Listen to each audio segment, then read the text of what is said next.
قل إني أخاف إن عصيت ربي عذاب يوم عظيم من يصرف عنه يومئذ فقد رحمه وذلك الفوز المبين وإن يمسسك الله بضر فلا كاشف له إلا هو وإن يمسسك بخير فهو على كل شيء قدير وهو القاهر فوق عباده وهو الحكيم الخبير صدق اللہ العظیم۔ قل اے پیغمبر صلی اللہ علیہ وسلم آپ فرما دیجئے، انی اخاف، بے شک میں ڈرتا ہوں، ان عصیت ربی، اگر میں اپنے رب کی نافرمانی کروں، عذاب یوم عظیم، بڑے دن کے عذاب سے، من یصرف عنہ، جس سے وہ عذاب ہٹا دیا گیا، دور کر دیا گیا، یومئذ، اس دن، فقد رحمہ، پس یقیناً اس نے اس پر مہربانی فرمائی، وذالک الفوز المبین، اور یہ بڑی کامیابی ہے، وَإِن يَمْسَسْكَ اللَّهُ، اور اگر اللہ تجھے پہنچائے،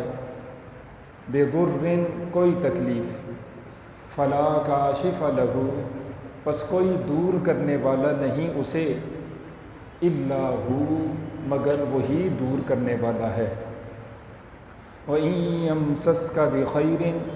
اور اگر وہ تجھے پہنچائے کوئی اچھائی، کوئی بھلائی،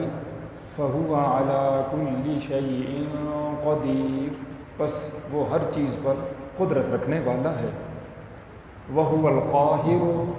اور وہ غالب ہے، فَوْقَ عِبَادِهِ، اپنے بندوں پر، وَهُوَ الْحَكِيمُ، اور وہ بڑی حکمت کا مالک ہے، الخبیر، خوب خبر رکھنے والا ہے۔ یہ آج کے درس کی 4 آیات کریمہ ہیں۔ اس سے پہلے والی آیات کریمہ میں اللہ کی عظمت و شانوں کا بیان تھا، خصوصاً پچھلے درس میں ایک جملہ ہم نے پڑھا، کتب علی نفسہ الرحمہ، اس اللہ نے اپنی ذات پر، اپنی جان پر مہربانی کو فرض فرمایا ہے کہ ان رحمتی سبقت علی غضبی، میری رحمت بھی ہے، میرا غصہ بھی ہے، لیکن میری جو رحمت ہے، میری مہربانی، وہ میرے غصے پہ غالب ہے۔ اس کی کچھ تفصیلات پچھلے دروس کے اندر ہم نے پڑھی۔ آج کے درس کی ان آیات کریمہ میں اللہ تعالیٰ جل شانہ نے چند باتوں کو بیان فرمایا ہے۔ ان میں سے پہلی بات یہ ہے کہ حضور اکرم صلی اللہ علیہ وآلہ وسلم کی زبان اطہر سے یہ اعلان کروایا گیا ہے کہ قل، آپ فرما دیجیے، انی اخاف، میں ڈرتا ہوں، ان عصیت ربی، اگر میں اپنے رب کی نافرمانی کروں، عذاب یوم عظیم، بڑے دن کے عذاب سے، بڑا دن قیامت کا دن، میں اس دن سے خوفزدہ ہوں، پریشان ہوں کہ میں اپنے رب کو کیا جواب دوں گا۔ پچھلی آیات کریمہ میں ہم نے پڑھا ہے، حضرت سیدنا عیسیٰ علیہ السلام سے خطاب ہوگا، نبیوں سے سوال ہوگا، نبیوں سے پوچھو، تو فرمایا میں ڈرتا ہوں اس دن سے اگر میں اپنے رب کی نافرمانی کروں۔ پیغمبروں سے تو گناہ ہو ہی نہیں سکتا، وہ معصوم ہیں، نہ صغیرہ تو نہ کبیرہ، اگر ان سے کوئی لغزش بھی ہو جائے تو فوراً ان کو مطلع کر دیا جاتا ہے۔ ساری امت کا اس بات پر اجماع ہے۔ یہ مجھے آپ سے کہا جا رہا ہے، امت سے کہا جا رہا ہے، دیکھو اے میرے امتیو، اور اللہ فرما رہے ہیں، اے میرے بندو، اگر تم مجھے ناراض کرو گے تو کل قیامت کے دن تم اپنے پروردگار کو کیا جواب دو گے۔ بڑا خوش نصیب ہے وہ شخص جو اس منزل کو سامنے رکھتا ہے، اس گھاٹی کو سامنے رکھتا ہے، اس مشکل کو سامنے رکھتا ہے اور اپنے آپ کو گناہوں سے بچاتا ہے۔ اور بڑا ہی نادان ہے وہ شخص جو غفلت کے اندر ڈوبا ہوا ہے، گناہ پہ گناہ کیے جا رہا ہے اور اس دن کو اس نے بھلا دیا۔ قرآن پاک میں اللہ کے نیک بندوں کی یہی خوبی ہے کہ جب گناہ کا موقع آتا ہے اور شیطان ان پہ حملہ کرتا ہے تو ایک دم سے وہ گناہ سے کنارہ کش ہو جاتے ہیں، اللہ کی حفاظت مانگتے ہیں۔ مثلاً چھٹے پارے میں ہم نے پڑھا ہے، حضرت آدم علیہ السلام کے 2 بیٹے ہیں، دونوں پیغمبر زادے ہیں، ایک کا نام ہے قابیل، دوسرے کا نام ہے حابیل۔ دونوں کا ایک سلسلے میں آپس میں اختلاف ہوا۔ قابیل نے یہ ارادہ کیا کہ انی لأقتلک، میں تجھے ضرور بھی ضرور قتل کروں گا، میں تجھے چھوڑتا نہیں، تجھے قتل کروں گا اپنے ہاتھ سے۔ تو دوسرے بھائی نے کیا کہا، جس کے دل میں اللہ کا خوف تھا، اللہ کا ڈر تھا، اس نے کہا لئن بسطت الی یدک لتقتلنی ما انا بباسط یدی الیک لاقتلک انی اخاف اللہ رب العالمین۔ اگر تو مجھے قتل کرنا چاہ رہا ہے اور تو قتل کرنے کے ارادے سے میری طرف بڑھے گا بھی، تو میں قتل کے ارادے سے تیری طرف ہاتھ بھی نہیں بڑھاؤں گا۔ یہ ہے اللہ کا خوف۔ انہوں نے فوراً کہا انی اخاف اللہ رب العالمین، اس لیے کہ میں ڈرتا ہوں اس اللہ سے جو رب العالمین، بس یہ کیفیت میری آپ کی بھی پیدا ہو جائے۔ یہ بہادری نہیں ہے، یہ جرت نہیں ہے، یہ دلیری نہیں ہے کہ میں اینٹ کا جواب پتھر سے دوں گا، تم ہاتھ تو بڑھاؤ، تم بات تو کرو، تم بڑھو تو صحیح۔ اصل بہادری یہ ہے، اصل خوف یہ ہے کہ بندہ یوں کہے کہ اگر تو ظلم کرے گا، تو گناہ کرے گا تو میں گناہ نہیں کروں گا، کیونکہ میں ظلم سے، ناانصافی سے ڈرتا ہوں اور اپنے پروردگار کا خوف میرے دل کے اندر موجود ہے۔ حضرت سیدنا یوسف علیہ السلام، اللہ نے ان کو کمال حسن عطا فرمایا تھا۔ عورتیں ایک تو جس کے گھر میں وہ رہ رہے تھے، مصر کا وزیر خزانہ جس کو عزیز مصر کہا جاتا تھا، اس عورت کے غلام تھے، وہ عاشق ہو گئی۔ پھر جب بات دائیں بائیں پھیلی تو دیگر جو بھی بیگمات تھیں وزراء کی اور امیرزادوں کی، وہ بھی سب کی سب حضرت سیدنا یوسف علیہ السلام کا حسن دیکھ کے عاشق ہو گئی۔ تو جو عزیز مصر ہے اس کے بارے میں اللہ تعالیٰ جل شانہ نے سورہ یوسف کے 3 رکوع کے اندر بیان فرمایا، وَرَاوَدَتْهُ الَّتِي هُوَ فِي بَيْتِهَا عَن نَفْسِهِ، اس عورت نے حضرت سیدنا یوسف علیہ السلام کو گناہ پہ آمادہ کیا۔ وَغَلَّقَتِ الْأَبْوَابِ، اور اس نے تمام دروازے بند کر لی۔ وَقَالَتْ هَيْتَ لَكَ، اس عورت نے کہا، زلیخا نے کہا کہ تم میری طرف آ جاؤ اور میرے ساتھ برائی کرو۔ حضرت سیدنا یوسف علیہ السلام کا کلمہ اللہ نے قرآن پاک میں بیان فرمایا، ایک دم سے حضرت سیدنا یوسف علیہ السلام نے فرمایا معاذ اللہ انہ ربی احسن مثوائی انہ لا یفلح الظالمون، فرمایا نہیں، میں اللہ کی پناہ چاہتا ہوں، وہ میرا رب ہے، اس نے میرے اوپر بڑے احسانات کیے، میں کبھی بھی یہ ظلم زیادتی نہیں کروں گا، کیونکہ ظالم کبھی بھی کامیاب نہیں ہوتا، کامیابی جنت، جہنم سے بچنا۔ پھر بھاگے، اسی پہ بس نہیں، اس کے پاس اختیار ہے، وہ مالکہ ہے، آپ غلام ہیں، جان بچانے کے لیے بھاگے، اس نے پھر بھی نہیں چھوڑا، وہ پیچھے بھاگی۔ وَقَدَّتْ قَمِيصَهُ مِن دُبُرٍ، اور ان کو پکڑتے ہوئے ان کا کرتا اس عورت کے ہاتھ میں آ گیا اور پیچھے سے سارا کرتا بھی پھٹ گیا۔ اور جب وہ دروازہ کھولنے میں کامیاب ہو کر بھاگنے میں، باہر نکلنے میں کامیاب ہوئے، عورت کا خاوند سامنے موجود تھا، اتفاقاً وہ آگے، بجائے اس کے کہ وہ اپنے آپ کو قصوروار کہتی، اس نے کہا دیکھیے جی، ما جزاء من اراد باہلک سوءا الا ان یسجن او عذاب الیم، آپ کے پاس کتنا اختیار ہے، یہ ہمارے گھر کا نوکر غلام، اس نے میرے اوپر ہاتھ اٹھایا، اس کی سزا کیا ہو سکتی ہے، یا تو اس کو دردناک عذاب دیجیے یا اس کو قید میں ڈالیے۔ بہرحال پھر ایک گواہی دینے والے نے گواہی دی، اور حضرت سیدنا یوسف علیہ السلام نے بھی کہا میرا کوئی قصور نہیں، اس نے مجھ کو آمادہ کرنے کی کوشش کی، میں نے تو اپنی جان بچائی۔ تو ایک سمجھدار آدمی نے کہا دیکھو جو کرتا پھٹا ہے وہ آگے سے پھٹا ہے یا پیچھے سے پھٹا ہے، اگر آگے سے پھٹا ہے تو اس کا مطلب یہ ہے کہ قصور یوسف علیہ السلام کا ہے، کہ یہ حملہ کرنا چاہ رہے ہیں، یہ برائی کرنا چاہ رہے ہیں، اور عورت جان بچانا چاہ رہی ہے، اسی دوران، اس جھگڑے کے دوران آگے سے قمیص پھٹ گئی۔ اور دیکھیے اگر قمیص پیچھے سے پھاڑی گئی ہے، پیچھے سے پھٹی ہے، تو اس کا مطلب یہ ہے یوسف علیہ السلام جان بچانا چاہ رہے ہیں، عورت تیار کرنا چاہ رہی ہے اور آپ تیار نہیں ہو رہے،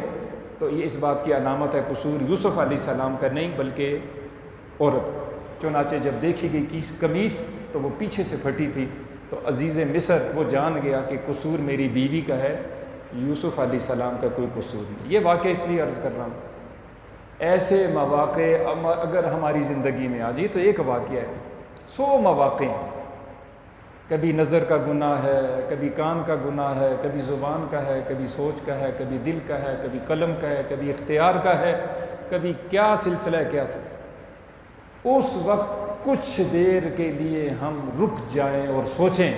یہ کام میرے لیے درست ہے یا غیر درست ہے، اور اللہ کی رضا کی خاطر ہم اس سے بچ جائیں۔ قرآن کا یہ وعدہ ہے، سورۃ النازعات 2 رکوع پڑھیے، اما من خاف مقام ربہ ونہى النفس عن الہویٰ فإن الجنة ہی المأویٰ۔ جو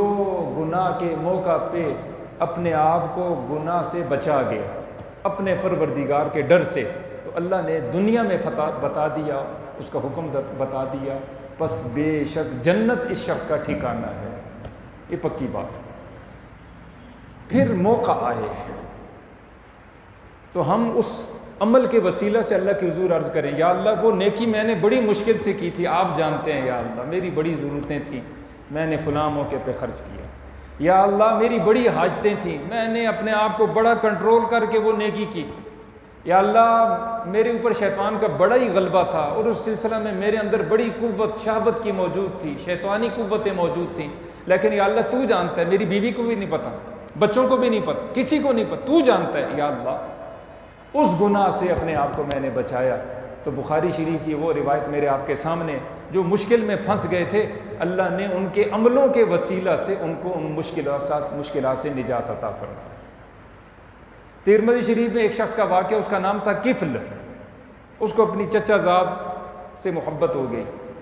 وہ اس کے قابو میں نہیں آتی تھی، وہ متقیہ تھی، پرہیزگارہ تھی۔ ایک دفعہ جب کہ وہ سخت مجبور تھی، اس سے کچھ قرضہ مانگنے آئی، جو شخص عاشق ہے اور اس عورت کا چاہنے والا ہے،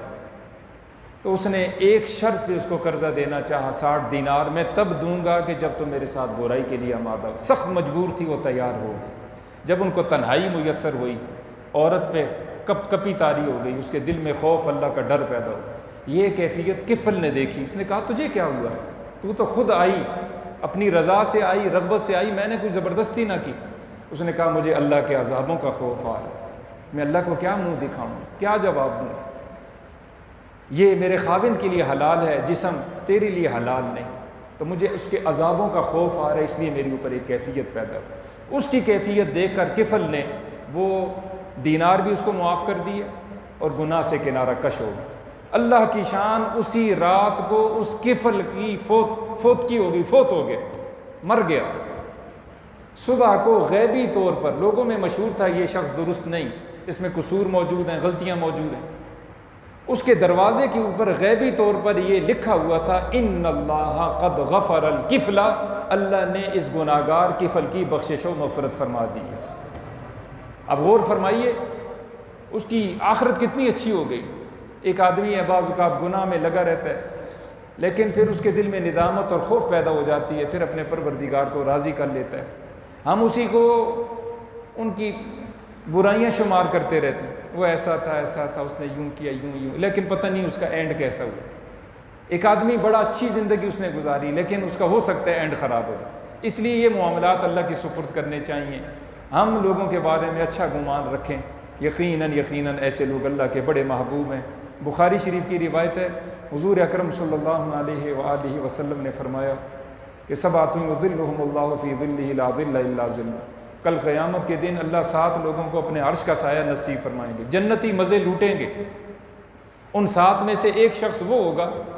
کہ رجل دعتہ امرأۃ ذات منصب و جمال فقال انی اخاف اللہ، کہ اس کو ایک حسن و جمال والی، بڑے خاندان والی، بڑے مال و دولت والی، عام عورت نہیں، بڑی حیثیت کی عورت گناہ کے لیے دعوت دے کہ تم میرے ساتھ برائی کر، میرے ساتھ تو زنا کر، بدکاری کر، اور وہ شخص یہ کہے انی اخاف اللہ، میں یہ گناہ نہیں کرتا، میں تو اپنے رب سے ڈرتا۔ اللہ اس شخص کو جو گناہ سے اپنے آپ کو بچائے گا، اللہ اس کو عرش کا سایہ اور اللہ اونچی جنتیں نصیب فرمائے گا۔ بہرحال ایک بات تو یہ کہ پچھلے درس میں ہم نے پڑھی، میں سب سے پہلے فرما بردار ہوں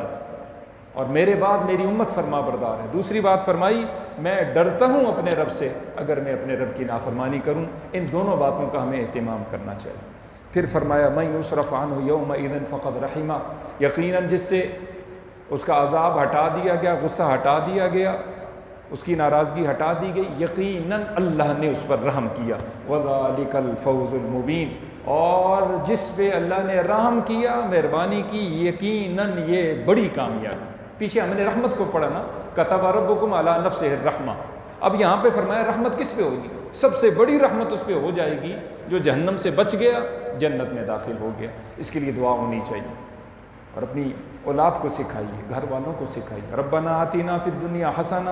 وفی الآخرۃ حسنہ وقنا عذاب النار، یا اللہ مجھے دنیا میں بہتری عطا فرما، آخرت میں بہتری عطا فرما، اور جہنم کے آگ سے تو میری حفاظت فرما۔ یہ 3 دعائیں ہیں، سب سے جامع دعا۔ تیسری آیت کریمہ میں اللہ نے اپنی عظمت شان کو بیان فرمایا، عقیدہ سکھایا ہے۔ وَإِن يَمْسَسْكَ اللَّهُ بِضُرٍّ، اے میرے بندے تو یقین کر لے اگر پہنچ جائے تجھے کوئی برائی، ضر یہ نکرہ ہے، کانٹا چبھ جائے نا یہ بھی تکلیف، موت بھی تکلیف، کوئی تکلیف تجھے پہنچے، فَلَا كَاشِفَ لَهُ إِلَّا هُوَ، پس اس کو ہٹانے والا نہیں ہے کوئی بھی مگر وہ اللہ ہے۔ وَإِن يَمْسَسْكَ، اور اگر تجھے پہنچ جائے، بخیر کوئی بھلائی، کوئی اچھائی، کوئی بھلائی، چھوٹی سے چھوٹی بھلائی اور بڑی سے بڑی بھلائی، جنت میں جانا، نبیوں کا پڑوس، ولیوں کا پڑوس، ان کی محفلیں، اللہ کا دیدار، اللہ کی رضا، فَهُوَ عَلَىٰ كُلِّ شَيْءٍ قَدِيرٌ، تو یقین کر لے کہ بے شک وہ اللہ ہر چیز پر قادر ہے۔ یہ عقیدہ سکھا دیا گیا ان آیات میں۔ یہی والی آیت کریمہ سورہ یونس میں بھی کچھ تبدیلی کے ساتھ آئی ہے، وہاں اللہ کا ارشاد ہے فَلَا رَادَّ لِفَضْلِهِ، اگر وہ تجھے اچھائی پہنچا دے تو اس کی اچھائی کو کوئی لوٹا نہیں سکتا، کوئی روک نہیں سکتا۔ اس کو حضور اکرم صلی اللہ علیہ وآلہ وسلم نے ان الفاظ کے ساتھ بیان فرمایا، اللہم لا مانع لما اعطیت، جس کو تو دے اس سے کوئی روک نہیں سکتا، ولا معطی لما منعت، جس سے تو روک دے اس کو کوئی دے نہیں سکتا۔ تیسرا جملہ فرمایا ولا ينفع ذا الجد منک الجد، کوئی کوشش کرنے والا اس کی کوشش جو ہے تیرے سامنے اس کی کوشش کچھ معنی نہیں رکھتی، تو چاہے گا تو اس کی کوشش رنگ لائے گی،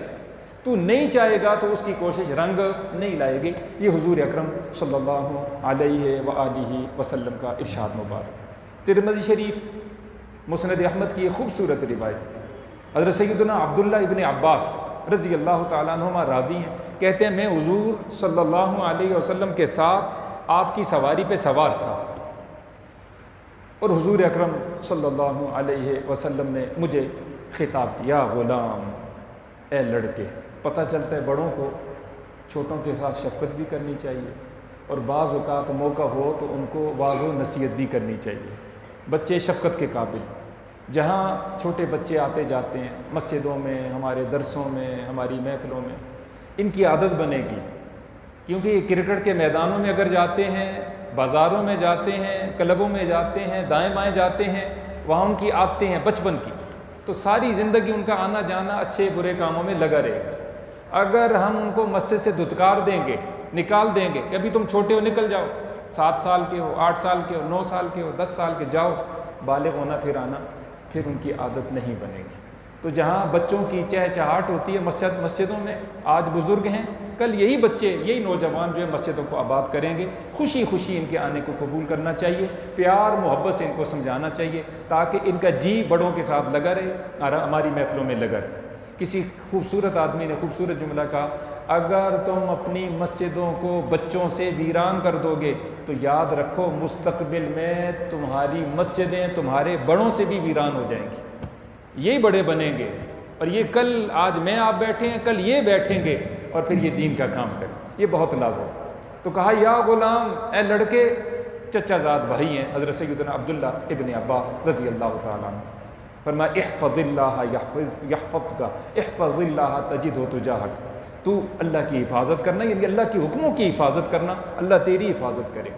تو اللہ کے حکموں کی حفاظت کرنا، تو اللہ کو اپنے ساتھ پائے۔ کتنے لوگ اندر سے اتنے طاقتور ہوتے ہیں، زمین آسمان اوپر نیچے کر دیجئے، حرام ہو کہ ذرا سی گھبراہٹ ان میں پیدا ہو،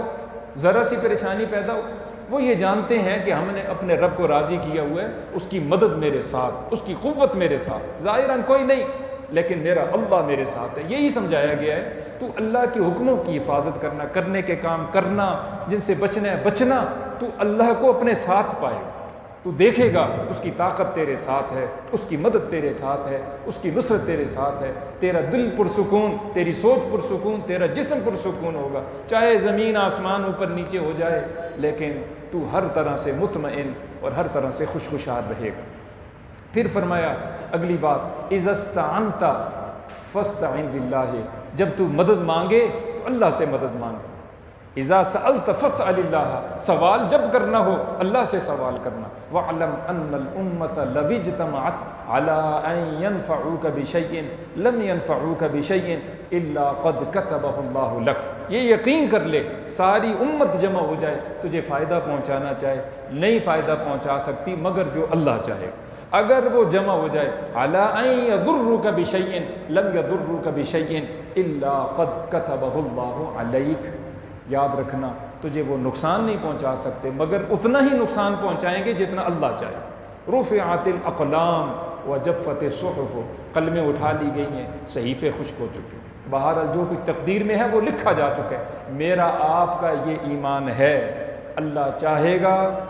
تو ہماری مشکل آسان ہوگی، اللہ چاہے گا تو ہماری خوشی خوشی بنے گی، لہٰذا ہمیں ہمیشہ اللہ سے دعا مانگنی چاہیے، مدد کے لیے اس کو پکارنا چاہیے۔ وَهُوَ الْقَاهِرُ، وہ زبردست ہے، فوق عبادہ، اپنے بندوں پر وہ غالب ہے، آرڈر اسی کا چلتا ہے، مہیمن ہے، دوسروں کو دبا کے رکھنے والا اور ان سے اپنی مرضی کے مطابق کام کروانے والا وہ اللہ ہے۔ وَهُوَ الْحَكِيمُ، بڑی حکمتوں کا مالک ہے، الخبیر، خوب خبر رکھنے والا ہے۔ اگلی آیات کریمہ میں اسی سلسلہ کی مزید تفصیلات ہیں۔ اللہ سے دعا ہے اللہ ہمیں یقین عمل کی توفیق سے مالا مال